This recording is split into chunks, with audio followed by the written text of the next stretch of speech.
Hi folks, I'm just doing a quick video to let you know about my new book, which is called Racist Socialism, A Warning from History. Hopefully the title is self-explanatory, but anyway, I'm going to tell you a little bit about the book and why you should read it. The book is basically a discussion of how the left uses racism as a tool to advance socialism. People who are mad enough to want to try to establish a socialist utopia will often attack certain races for being capitalists and therefore obstructing the new utopia. This type of racist socialist attack has happened many times throughout history. For example, in Soviet Russia and Maoist China, or with the Khmer Rouge in Cambodia and Hutu power in Rwanda, and of course in Nazi Germany. Contrary to what you've been told, the National Socialists were not far right. They were racist socialists, socialists who attacked Jews for being a so-called capitalist race. Another thing that history's racist socialist regimes had in common was a creepy obsession with nature and agriculture. The racist socialists thought that everyone would live in some sort of rustic paradise as soon as the capitalists had been dispatched. In reality, the rustic paradise turned out to mean servitude, hardship, starvation, disease and violence on an epic scale. I wrote this book because I wanted to warn people about the dangers of racist socialism. Over the last decade, we've seen the rise of Black Lives Matter, an organisation whose ideology is straight out of the racist socialist playbook. We are told by Black Lives Matter that white people are a capitalist race. Apparently white people are exploiting other races and ransacking the environment. And when white people are taken down a peg or two, everyone will get to live in racial harmony in an environmentally friendly, egalitarian, rustic paradise. It's vindictive rubbish. And if this ideology is not challenged, it will lead one way, to horror. At the same time, my book also warns against any neo-Nazi white nationalist backlash against Black Lives Matter. When you're being targeted by racist socialists, the last thing you should do is become a racist socialist yourself. My book is a resounding defence of the West and our liberal, tolerant values. I also defend the West's history of colonialism.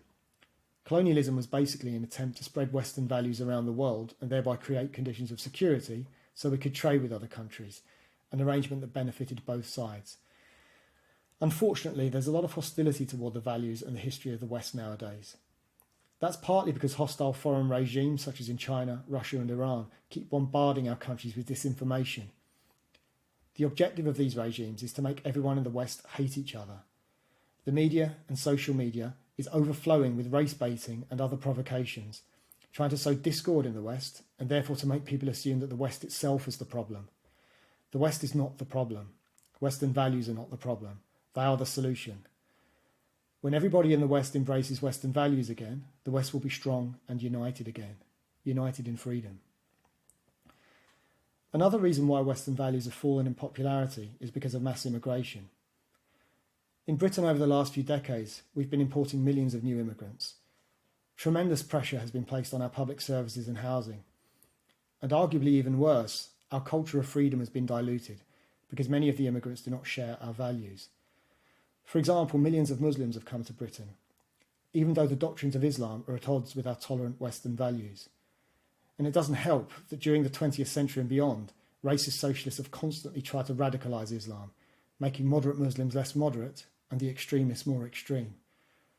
Mass immigration, including the mass immigration of Muslims, is being used by racist socialists as a stick with which to beat the populations of Western countries, in the process undermining the West itself and strengthening our enemies around the world. We urgently need to have a calm, honest and non-racist discussion about all this, and that is what my book attempts to do.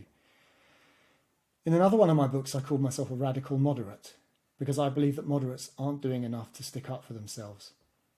My book Racist Socialism calls on moderates of all races to reject the politics of race, to reject intolerant ideologies and regimes that threaten the West, and to embrace and defend Western values. These values are humanity's best path to flourishing. There is so much inflammatory nonsense in the Western media today, peddled by devious little scoundrels who are being paid to wind everyone up. I urge you to read my book and arm yourself with the facts. Learn about racist socialism. Learn the truth about colonialism. Learn about the benefits of spreading capitalism around the world. And learn that the racist socialists are the ones with the most to answer for.